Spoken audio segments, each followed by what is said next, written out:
Hello there. Let's talk about 4 different types of graphs that you can use and how they relate to computer science.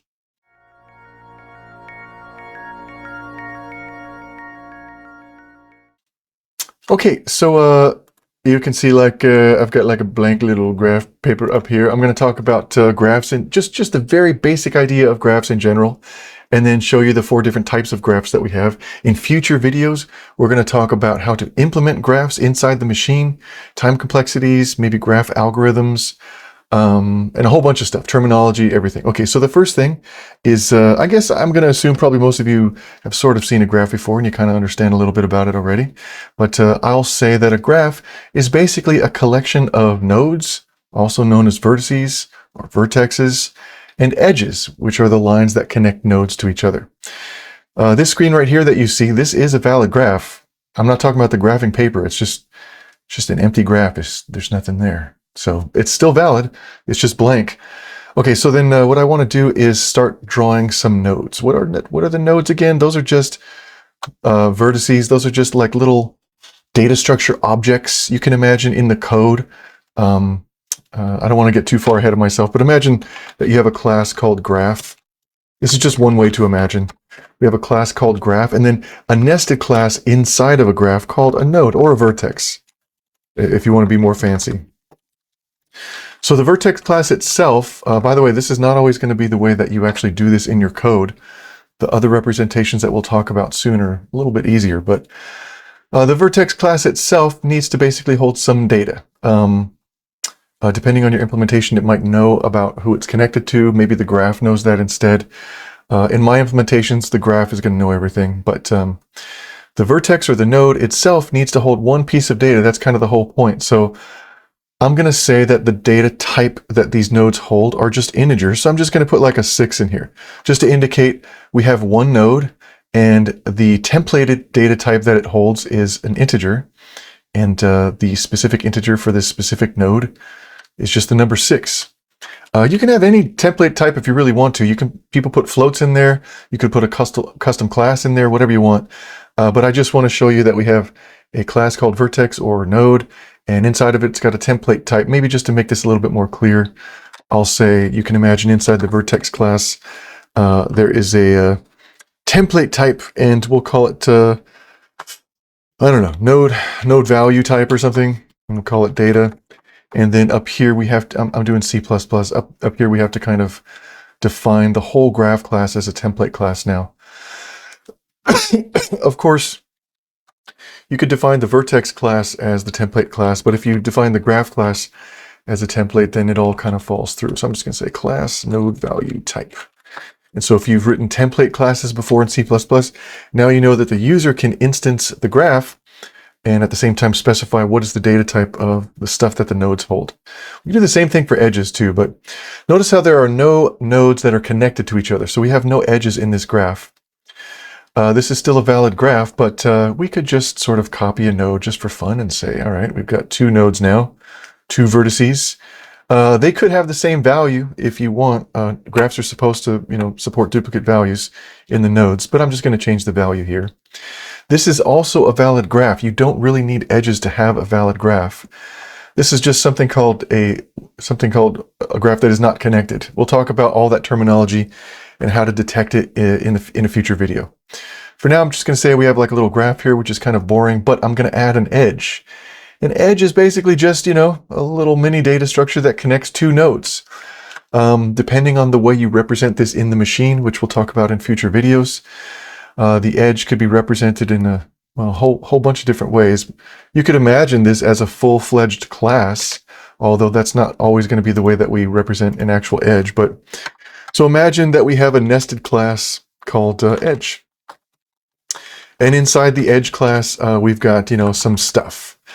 We could have a weight, which means the cost of traveling against the edge. We could have many other properties. For now, I'll just try to keep it simple. I just want you to see that the graph is pretty much a collection of vertices and edges and some sort of connection. What is a graph really for? Some people at first think that a graph is another way to represent a database. I'm going to erase this thing over here. Graphs, you could sort of use them as databases, but they're not very good as databases because it would be really, really slow to search through the graph to find some piece of data that you're looking for. It could be like a linear time database. Much better would be to take this graph and add a bunch of rules, as you probably have found in my other videos by now, and turn it into a binary search tree. A binary search tree is lightning fast. It runs in log time. Hash tables are faster than binary search trees, but basically a graph is always going to be way slower than a binary search tree, unless the binary search tree is severely imbalanced, but that's something for another video. Anyway, so we have a graph, and it's not a good database. What would a graph be good for? Well, graphs are usually pretty good to help you represent relationships between things. For example, the 6 and the 1, imagine the 6 is something. Maybe it's a computer, maybe it's a city, maybe it's, I don't know, like a train station. And the edges could represent connections. So I'm just going to start changing these values on these nodes here. It is totally valid to have some nodes just kind of hanging out off to the side, not really connected to anything. Maybe not great for your particular use case, but like it's a valid graph. So I'm just going to connect this and try to make this into a better graph that's a little bit more interesting. So we've got graphs that do a whole bunch of different things.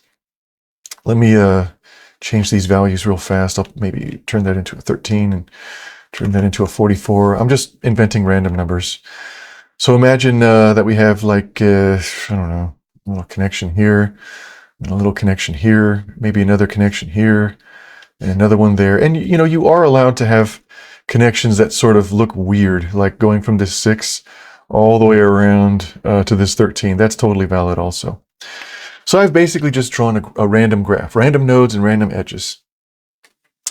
Imagine that every single node here is a computer in a computer network. And imagine every edge which connects the nodes is just some sort of a connection, let's say a network cable or a Wi-Fi signal or something like that. So if you imagine it that way, then this graph could represent a network topology, a bunch of computers connected together. If these were cities, and this is like, actually maybe these are airports in cities, you could imagine a graph could represent the relationship between different airports and which planes will fly. Notice on this graph, just by looking, you can see that the city number 1, there are no flights connecting it directly to city 44, but you could probably imagine, well, if we take a flight to from city 1 to city 10 and then from city 10 to 44, then we can get from 1 to 44. We just have to be clever about our connecting flights. Let's see, so we could do like road maps, airport maps. The World Wide Web is basically a graph, at least from a certain perspective. Electrical circuits that are connected to each other. Even game maps. What if your character is allowed to stand here in space number 3 on some map, and the character is only allowed to travel to space 13 or space 6, but not directly to space 1? Well, it could be a map that helps you understand where your character can go in a game. Okay, so that's like the basic idea of what a graph is and how it stores relationships. But let's talk about the actual 4 types of graphs that I'm going to go over in more detail in future videos. Let's see, what time is it right now? We got like 10 minutes. Okay, so I can still kind of make this fast. So the first type of graph that we're looking at right now is actually something called an undirected, unweighted graph. Why is it, let's see, let me write this down first. It's an undirected, whoa, the caps. What's going on here? Undirected, unweighted graph. So why is this undirected? Because the edges don't have direction. If I was standing in city 6 and I wanted to like drive or fly or whatever from city 6 to city 3, then I should be able to do it because this edge that connects them doesn't really say that I have to go in one direction or the other. I could also go to city 3 and then just walk right back or fly right back to city 6. There's no direction. So that's why this is an undirected graph. This is an unweighted graph because we haven't specified a cost for traveling along an edge. For example, if you're at city 3 here and you want to fly to city 13, how much jet fuel does it cost? How much time does it cost? If 3 is a computer and 13 is a computer, and the edge is like a network cable, like how much money does it cost to transmit the data? Or what is the lag in milliseconds? You can represent all sorts of things with these edges, but there's no value on these edges, which means there are no weights to these edges. So that's why this is an undirected and also unweighted graph. The first upgrade that I want to do is just kind of show you what you can sort of assume about an unweighted graph. This is not always true. It just depends on who you talk to and what your application implementations are. So imagine the node that goes from the edge that goes from 6 to 1. If it's an unweighted graph, you could just probably imagine that every weight is just a 1. The point being that it always costs the same amount to travel along every edge, because in an unweighted graph, we don't differentiate between the different edges in terms of their cost. So we could just put a bunch of 1s on all these edges, and it would still, basically be considered an unweighted graph. It depends on who you talk to. Maybe all the weights are 0, maybe all the weights are 10 or whatever, but usually I put a 1 there because I'd like to imagine the cost could just be the number of hops. So for example, if I wanted to go from city 6 to city 10, I could probably, start at city 6 and then go to city 1 and then hop to city 10. How many actual hops did I do? I did 2. I could also come up with that number by just looking at the sum of all the weights of all the edges. So notice how when I go from 6 to 1, that costs me 1 weight or 1 hop. And then when I go from 1 to 10, that's another 1. So if you put 1s on all the edges in an unweighted graph, then you're kind of saying the total cost of some path is really just the number of hops. So it's up to you. Anyway, that's unweighted and undirected. Let's upgrade this to an undirected but weighted graph. Let's see. We have an undirected and unweighted, and I'm just going to duplicate this real fast and change this to a weighted graph. So undirected but also weighted. And the thing is, as soon as you start putting numbers on a graph, on the edges of a graph, well, then it's considered weighted. So even a graph that has all 1s on all the edges, you could also call that weighted.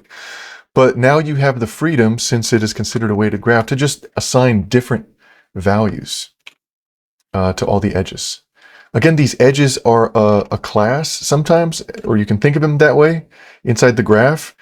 And the edge weights themselves are definitely considered a t-type, a templated type, which means, right now I'm clearly typing integers, but you could type some other data type. You could type floats. You could type some weird data type like a string. Whether or not that's going to be useful depends on your program, what you're trying to do with the graph. But let's see, I think I've added custom numbers to every single edge. So now this is definitely an undirected but weighted graph. That's the second type of graph that we're talking about. Okay, what's cool about a weighted graph? Well, imagine again that this is an airport map where we're representing relationships between, cities, like where can we fly and stuff. We're basically saying at this point that if you fly from city 6 to city 1, it's going to cost you 44 of something. Maybe this is a graph representing jet fuel, or time, or frequent flyer points, or something like that. If you consider your edges to be custom classes, you could even put a whole bunch of different types of values in your graph at the same time to make it a little bit, more flexible. But for now, we'll just say there's one templated type, which means if we go back up to this code real fast, where was that code at? And we had, our rough idea of, what the graph holds. It holds like vertices and edges. We could upgrade this just a little bit to say that there is an edge value type. So I'm going to say class edge value, edge weight type, something like that. How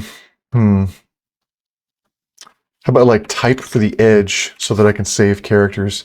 And then here I'll change this to a type for the node. This is why we call it t-type. There's we put the keyword template here in C++, and then sometimes people just use t's here for these tokens. So I'm just going to say the type of data that a node can hold is going to be the t node, and then the type of data that the edge could hold would be the t edge.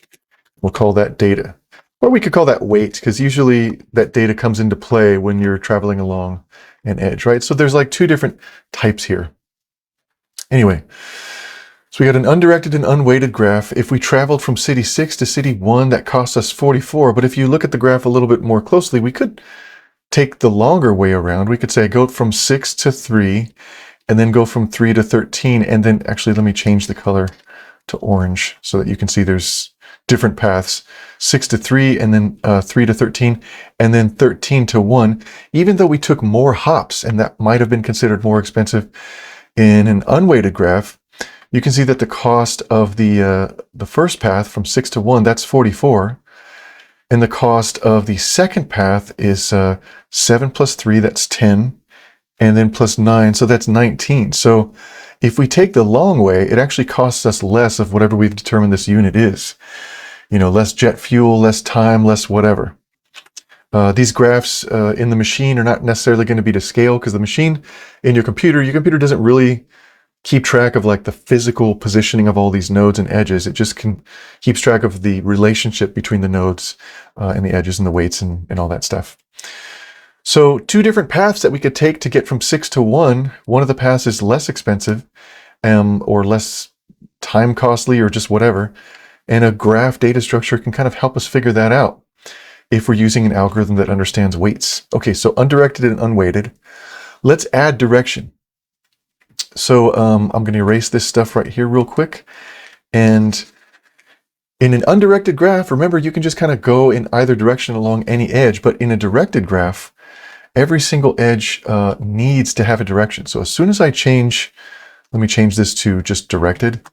As soon as I change one of the edges to have direction, then I must change all of the edges to have direction as well. So I'm just saying, okay, as soon as I did that, now this is an invalid graph because some of the edges don't have direction. So now I need to fix everything. So I'm going to arbitrarily and randomly choose a direction for every single edge, like this.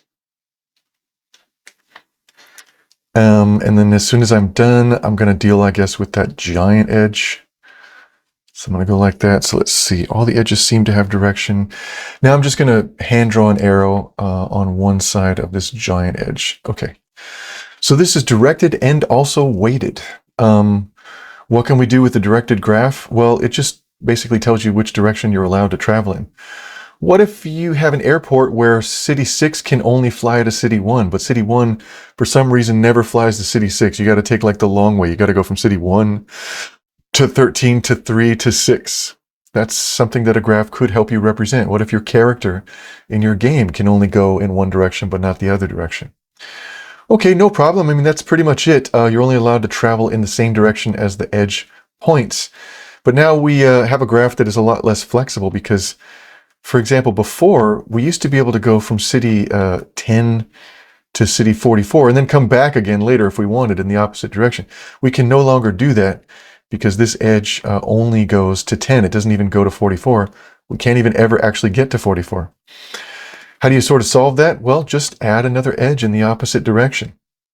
In graphs, you are allowed to do something called a parallel edge, which just basically means, you know, two edges between the same pair of nodes that just point in the same direction. You're also allowed to do, you know, opposite facing edges. So I just added a second edge there going from 10 to 44. And now if I was, you know, hanging out in City 10, I could just go back and forth between City 10 and 44 as much as I wanted to. Oh, I forgot to add an edge weight for that new edge, which means I wrote down an invalid graph. So I'm just going to say 2. So maybe the wind is blowing in your favor when you're going from City 10 to City 44. Maybe it's blowing against you if you were talking about City 44 to City 10, you know, whatever. But you just have to have edge weight on every single edge. Okay, so that's directed and also weighted. And you can probably imagine previously when we had an undirected graph, when there was just like, you know, one edge going between two nodes and there was no direction on it, like, you know, 44 to 10. If we just had like one edge with no direction, that would be kind of the same thing as saying you have two edges, each going in the opposite direction. So we have directed and weighted. I think the last thing that we didn't do was directed and unweighted, right? So we have, let me just double check real fast here. We have undirected and unweighted, and then we had undirected and weighted, and then directed and weighted. Okay, so now let's do, I'm getting lost already. Oh my gosh, I can't believe I just forgot what I saw. Undirected and unweighted. So we did undirected twice already.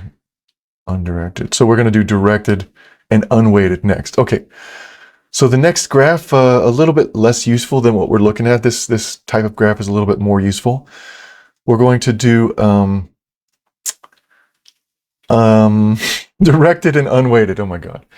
Okay, directed and unweighted.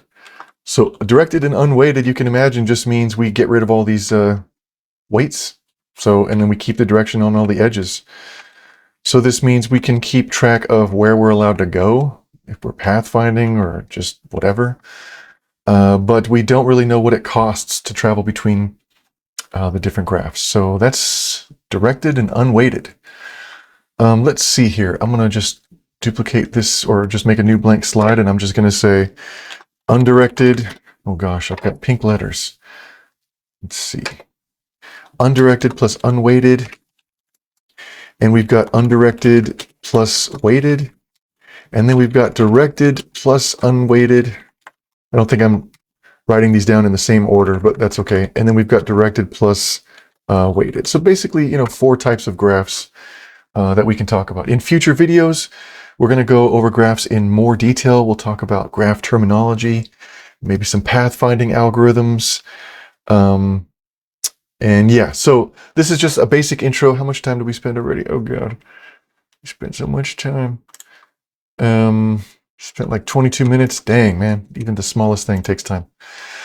So I'll see you in a future video when we talk more and more and more about graphs and other data structures concepts. Thanks for watching this video. I hope you learned a little bit of stuff and had a little bit of fun.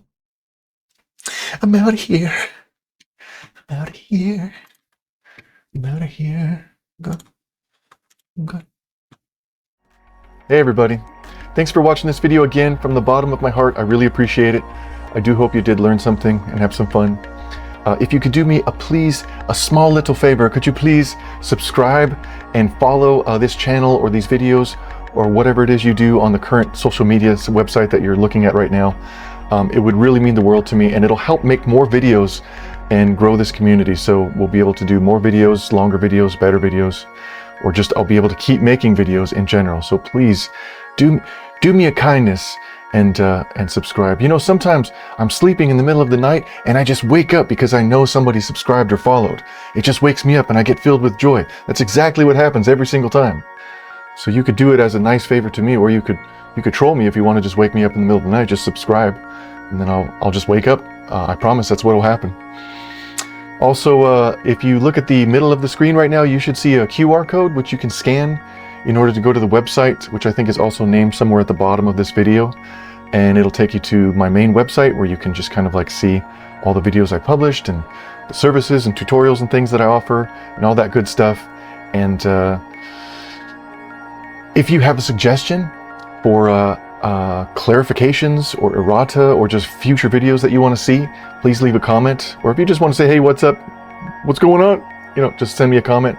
Whatever. I also wake up for those in the middle of the night. I wake up in a cold sweat and I'm like, it would really mean the world to me. I would really appreciate it. So again, thank you so much for watching this video, and enjoy the cool music as I fade into the darkness, which is coming for us all.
Hello there.